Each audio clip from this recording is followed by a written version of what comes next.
Climate change is a huge challenge, we all know that, he said. We are in a race against time to transform the economy faster than the bad stuff of climate change, he said. Trying to say it's a hoax, or it doesn't mean anything, or it's a terrible agreement and the rest of the world is laughing at us, is just so ridiculous. Obama was a champion of the deal which America ratified just 2 months before Trump, who has described climate change as a hoax, was elected to the White House. The United States is the world's biggest historical greenhouse gas polluter, and second only to China for current-day emissions.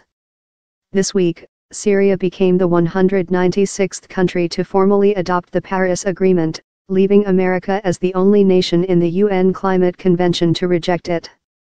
The pact commits countries to limiting average global warming to under 2 degrees Celsius, 3.6 degrees Fahrenheit, over industrial revolution levels, and 1.5 C if possible, to avert calamitous climate change-induced storms, drought and sea level rises.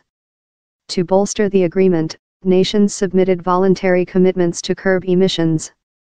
But the 1C mark has already been passed, and analysts say the world is headed for a 3C warmer world, or more, on current country pledges.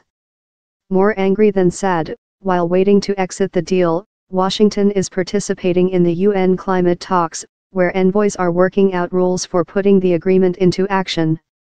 Not all have welcomed the presence of the Americans in their midst, and Stern said Trump's decision inevitably undermines the credibility and/or strength of the U.S. team. He also criticized the White House hosting a sideline event at the talks on Monday, where administration officials and energy company executives defended continued fossil fuel use. Do I think it's constructive to do an event on coal? No, obviously not, said Stern, now a senior fellow with the Brookings Institution, a Washington-based think tank.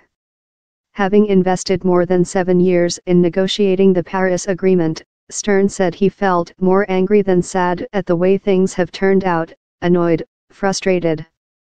Ideologues thought it was a good idea, and some of the president's so-called base supporters thought it was a good idea, but you have to look pretty hard to find informed people, companies, who thought that was a good idea, he said.